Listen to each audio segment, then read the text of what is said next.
Hi, everybody. Welcome to Busy Living Sober. Busy Living Sober. Busy Living Sober. Episode 204. Sounds right. Good morning. Good morning.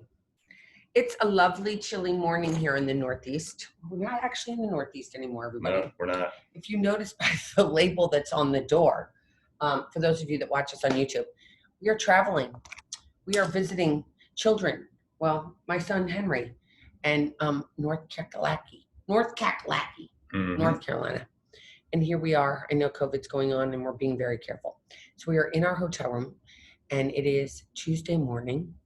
It is September, I don't even know what day it is. I think it's the 22nd. September 22nd. So, as you all know, if you're a follower of Busy Living Sober, you know that last Tuesday, we talked about step one.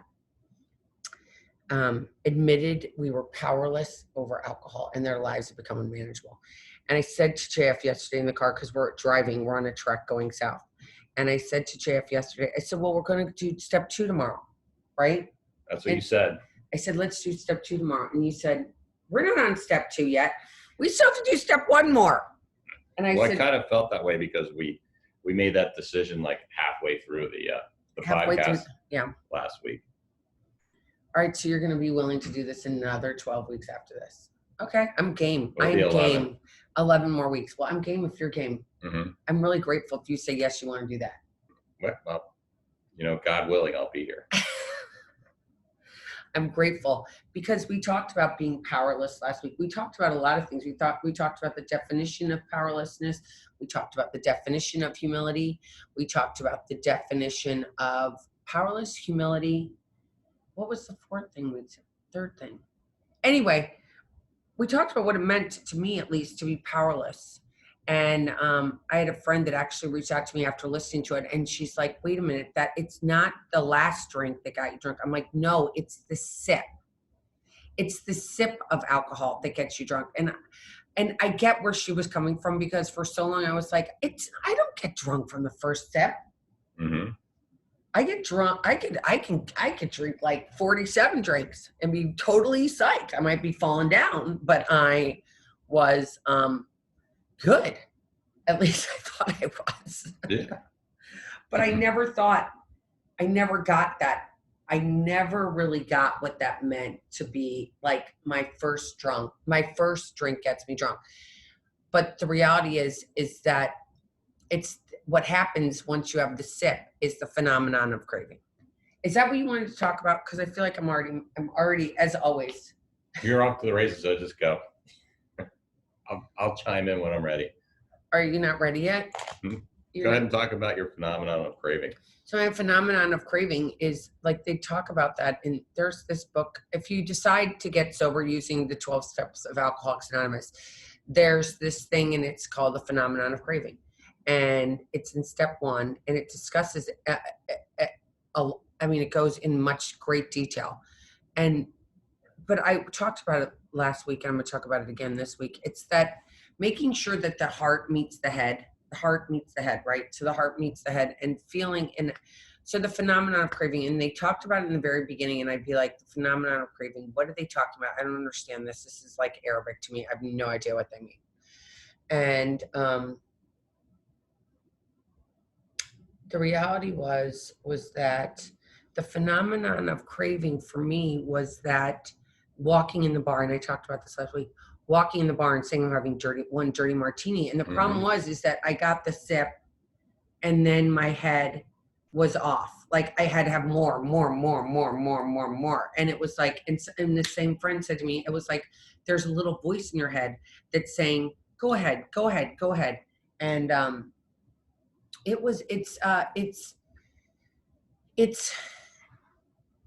it's so hard because you can't do anything about it. It's like all you want to do is stop. And you're like, I just only had one. And why am I keeping going? And it's that's the disease, that keeping going, that inability to stop once it starts, that inability to stay abstinent. That's the really first step. I'm going on and on. I'd love for you to chime in. Okay. Well, I appreciate all you had to say about the phenomenon of craving. I think we talked about it a little bit last week, and you know, it's a medical fact. It's in the doctor's opinion, and it discussed it fully. And all we need to understand is that, you know, all you need is a match to light the fuse, right? And the thing's going to explode. And so that's the way it is when somebody is an addict and they're in whatever their drug of choice is, whether it's alcohol or cookies or whatever. Once they get started, they're not going to stop until things blow up. It's just the way it goes. And I really kind of wanted to talk about, you know, that first step that you mentioned was admitted we're powerless over alcohol and our lives have become unmanageable, and talk about a little bit about unmanageability and what I wanted to put in the context of, you know, the one similarity between any 12-step program you'd ever want to get involved in, no matter what it is called ego deflation.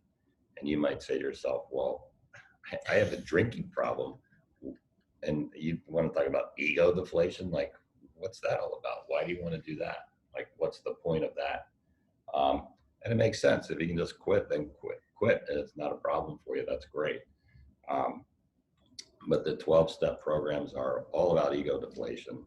And, you know, the reason why seems to be is that if the addict is left to his own devices, which he thinks he is, and you know, we're in the sad circumstances of knowing somebody, at least Elizabeth really knew somebody who passed away a day or two ago, you know, as a direct result of their addiction. And, you know, it's that ego that tells the addict, it's okay, you can handle it. You can handle it this time, or you can do this by yourself someplace where there's nobody around and you won't hurt anybody, and on and on and on. And that's why the ego deflation is so important. And in my opinion, the first real step, okay, admitting you're powerless over anything, that's hard. That's the first chink in the armor of ego deflation, right? And then, at least for me anyway, and then saying, and admitting that my life is unmanageable. That was a tough pill for me to swallow. I did not want to say that my life was unmanageable. I didn't understand like what they were talking about, and my ego was so great that you know, it makes total sense. I felt like any problem I ever got myself into, I got myself out of it, and it was totally manageable. And I just, you know, I was in complete denial about the you know, the actual direction that my life was going in, and how bad it was. And that unmanageability has manifested itself in so many different ways. I mean, the simplest way that it does it is, you know, that feeling that probably a lot of you can relate to, of waking up in the morning and saying, you know, how did I do this again? How did this happen again? It's not going to happen again. I won't let it happen again. And then it just happens again. That's a part of unmanageability that's really hard to deal with, and especially because it just attacks your it attacks your esteem so much. You're not doing anything estimable when you promise yourself you'll do one thing and you find yourself doing another thing that you really didn't want to do. It's a terrible spiral to be in. So I want to talk about unmanageability a little bit, and sort of move on from there. So what's your take on it? It's unmanageability. So people are going to be like, what's unmanageability? So here we go. I'm going to do a little Webster definition of unmanageability, because I always think it's kind of fun to start with a definition. So unmanageability: not manageable, difficult or impossible to control or manage, unmanageable hair, and almost unmanageable amount of data. The prisoner became unmanageable. You know, I think this disease, and as JF just mentioned, a woman I knew not well, and the reason I'm going to go into this story is because I do think it's pertinent, because it's always pertinent to realize that the disease of alcoholism, the result of it's either, these are your options: you get sober, or you get sober and you do this, you do a program and you figure it out, and you get a relationship with this, a new spiritual relationship with whatever you call your higher power. Something spiritual has to happen. You can be atheist and have a spiritual awakening. But to have something, that I want to say is important. unmanageability is when we're out there and I got nothing. I'm trying to control everything myself. I got it all. And I remember that feeling of unmanageability and trying to be a juggler. I'm not a juggler. I don't know if anybody didn't know that, but I don't juggle. I don't juggle. I don't work at I don't work at the circus. I don't even do it for fun on the side, but I tried to juggle everything. I juggled, I had 3 small little kids. My husband was drinking, um, chaos everywhere, unmanageability. And I'm trying to, if I stop up this hole, maybe this one will be okay too. And I got this, so I got 2 arms out to here, and then I got a foot up, and then I got a foot up, and I got another foot up. And then I'm sitting there and I'm like, oh my God, and I can't do it, and I can't do it. And I'm spinning out of control, spinning. And I remember when I went to my first meeting and I went to that place and I was like, oh my gosh, I'm admitting I'm an alcoholic, because alcohol was just a symptom, right? So it was, my unmanageability was prior to the drinking part. The unmanageability was inside of myself. It's that voice that keeps going and keeps going and keeps playing tapes, and it's, you can't manage it. Like, you can't manage the voice. It doesn't matter what, whatever the voice is saying, whatever the voice is doing, all you want to do is quiet it. All you want to do is quiet the voice. All you want to do is just breathe, and you just want to stay alive, right? That's all you want to do. Mm-hmm. And when you mix alcohol with the isms that we have as alcoholics, it just becomes a shit show. And I'm just going to say that because there's no other way to call it.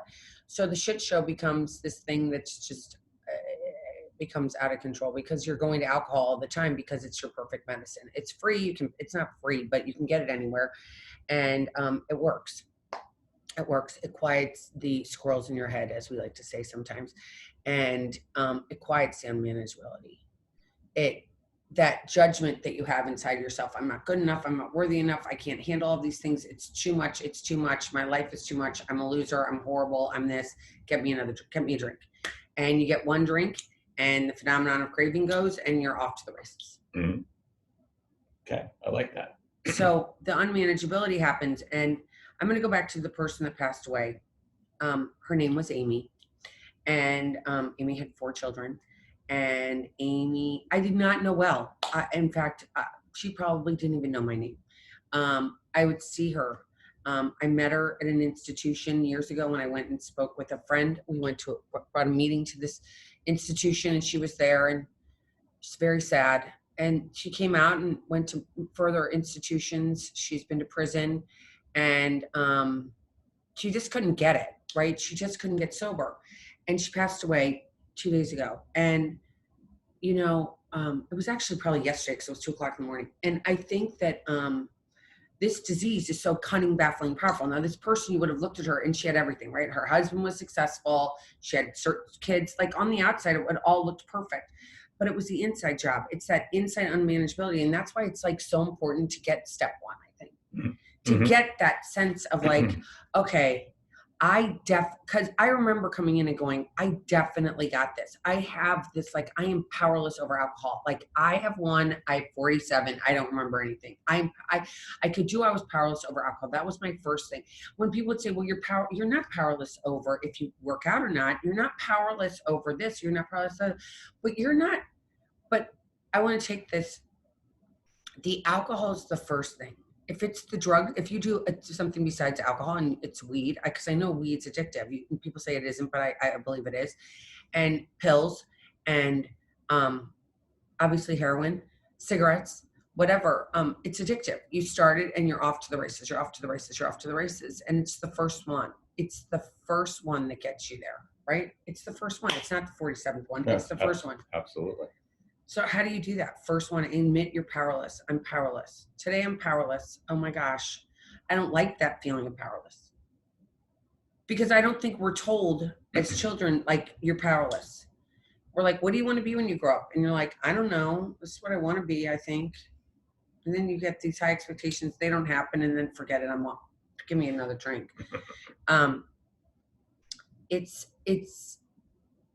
It's really, as JF said, ego deflating. You're going to be ego deflating. And there's another acronym for ego, which I love, which is easing God out. So ego deflation is admitting that you want help. I think that is one of the biggest, most hardest things to do is to reach out for help. I think to pick up the phone and say, you know what, I need help is really, I think that could be like, if you do that from the get-go, if you do that, you get into the habit of going, you know what, I need to talk to somebody. I need help. And I'm not saying you pay somebody to talk to. I think you find a sponsor, someone that you can relate to, that will listen to you, that won't judge you. If you find someone, and it might not be a sponsor, it might be a friend at church. I don't know who, whatever it is, whichever way, 12-step program or whatever you decide to do to get sober. I think reaching out for help and saying, I need I need a sounding board. I need someone to go through this journey with is really important. Really important. I think it takes you out of yourself, and it's humbling. It's ego Sure it is. deflating. It's totally ego deflating to pick up the phone and call someone and go, okay, this is what's going on. And I have people that do that and that call me all the time. And it is the most, oh, I just love it. They're like, they save my life every day. They save my life, the people that reach out to me, because it gets me out of me. And when I reach out to my people and say, I need help, it is so, oh my gosh, it's just, no, you just know you're not alone. And it gives you I don't know, I feel, they say, at least I think somewhere in society, it says that when you reach out for help, it's like a sign of weakness. And I don't know where that ever came from. What do you I'm not think it sure. is? I don't know if it really says that in society. I think it might just be us. You just think it's alcoholics that think that it's, Yeah, I think it might just be us because I think it's okay to ask for help. And I like a lot of what you had to say. And, when I was thinking about how unmanageability manifested itself in my life and still does from time to time is that, to me, the real unmanageability was that, ultimately all I wanted was to be happy. That's all I wanted to be was, as you describe it in our literature, happy, joyous, and free. That's all I wanted to be was happy. And I think that's what everybody wants to be, is happy. And but it's the unmanageability was, it just seemed like no matter what I did or how I tried, not only could I not get there, but as time went on, the people around me were also becoming more and more and more unhappy. And that is to me is real unmanageability, when you just can't get to a happy spot in your life. And so the only answer I had for that was to pick up the first drink. And then I went from unhappy to happy because of that. It was just induced, but of course it never lasted long. And so really, when you talked about asking for help, what is when I think about that, it's like, when I'm asking for help, what's my problem? Well, it doesn't matter what I think the problem is, because the problem is always the same thing, is that something's going on and I'm unhappy about it. I can't get happy about it. And I need help. I need somebody else to steer me, to get me on the right path, to get to where I want to be, which is just happy. It's so basic and so simple. We need other people. It just seems like we need other people. I need to be open to thinking that maybe somebody else has a better answer than I do on how to get to where I want to get to, which is just the happiness. see, and I don't know if and I don't want to, I'm not poo-pooing him, but I'm maybe disagreeing a tad bit, and that the happiness, I think, comes from peace of mind. I think happiness comes from the fact that I'm not a firefighter today. I'm not, and literally meaning a firefighter in my life. I'm not a juggler today. I can get at peace and serenity. I can have that feeling like everything's going to be okay, which I don't know is the same thing as happiness. I think it's pretty much the same, because I'm trying to relate to it. But I don't think it is the same thing. I think peace and serenity, I think you can be serene and not happy. I think you can be serene and feel like, I'm serene. But does that mean happy? I'm content. I think contentedness, because I think that happiness is sometimes, like, I think, in fact, today I'd rather be content than even happy. Like, I'm that from the serenity and the peace and the being content, then flows peace. Like, I like myself, and then that again then blossoms into something larger. But then but I have to take myself out of the equation. I have to like kind of, and I don't want to say take myself in literal means, but for me, I'm really a firm believer in having a relationship with a higher power. That is like, and having a spiritual awakening. I think it is very important. And when I realized for the first time, you know, I was raised, as you well know, and I've talked about this many times, that I was raised Catholic and my dad's Jewish. So I have always had some foundation of religion. And, but I came into the rooms and people talked about spirituality, and spirituality for me is knowing like everything's going to be okay. Like in my soul, I believe that God has a plan. Absolutely. In my soul.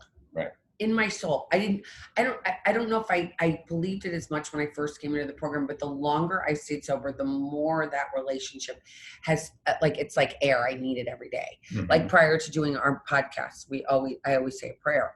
And every morning I always say, God, please speak through me and show me what you want me to see and let me be your person walking on the planet. Am I perfect at it? For sure not. I am fallible on many levels.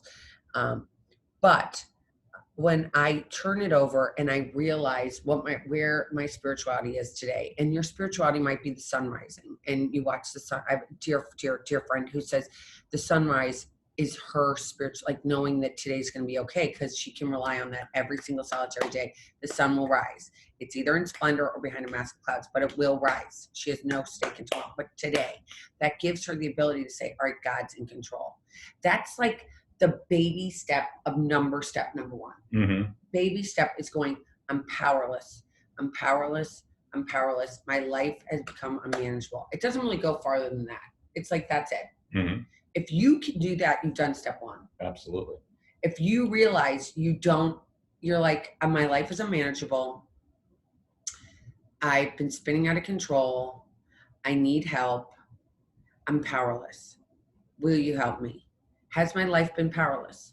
Has the fact that every time I pick up a drink, I get drunk? And maybe that's not true that every time you pick up a drink, you get drunk. But let's just say this, every time you get if you've gotten into trouble, every time you've gotten into trouble, alcohol's been involved. Yes, that's a great litmus test. Right. If every time you get in trouble, alcohol isn't involved, it's just maybe you're not an alcoholic. I don't know. I think there's a test you can take. Sure there is. My son even talked about it last night. If there's a sign that you may have a problem with alcohol. And I can tell you this, if you can get to that place where you can humbly say to yourself, okay, I'm powerless over it. I relate to that. I relate to the unmanageability. I relate to that feeling of like, all I'm doing is spinning. It's called spinning. Like, exactly. My oldest likes to say that. He's like, Mom, do you see people, they just spin? And it's true. They just spin around in circles and they make stuff up and all the rest of it. And it's just like getting calm, realizing, am I powerless? Is my life unmanageable? What does that feel like to be the juggler? I think we probably all know how that feels. It's just an awful feeling. It's an awful feeling. Trying to control everything and everyone. Oh, it's just, oh God. And, trying to get to the outcome that we want to get to. Which kind of takes us to, like you said, that in the way the steps go. So I make those first two admissions, and then I'm right on to, moving forward and trying to find a power greater than myself. We're not there yet. That's the answer. That's the answer. But it's next week. Exactly. Which is step 2. So if you've gotten this far and you're listening and you've been sweet enough to follow us, that's huge. If you realize you're powerless, be psyched for yourself, because that's a huge, huge, huge step, and that your life has become unmanageable. You're like, that's a huge step to take. So if you've gotten there, or if you have questions about it and you feel like you've gotten there, you can always reach out to me at Bizzy, B-I-Z-Z-Y, at BUSYLivingSober.com. And realize that if you get to that, like if you firmly feel like you're there on step 1, it's the best, I think that's the best jumping off point. Well, it's the most awesome, if you get there. And it's going to take a little time, because I want you to sit with it. It's got to, for me, it takes me a couple of days to digest things, as you know. I don't digest things right away. I hear them and I try not to react anymore, because it takes me a little while to process. So I have to have it sit with me. I have to process it. I have to mull it over. I have to think about it. Sometimes I write about it.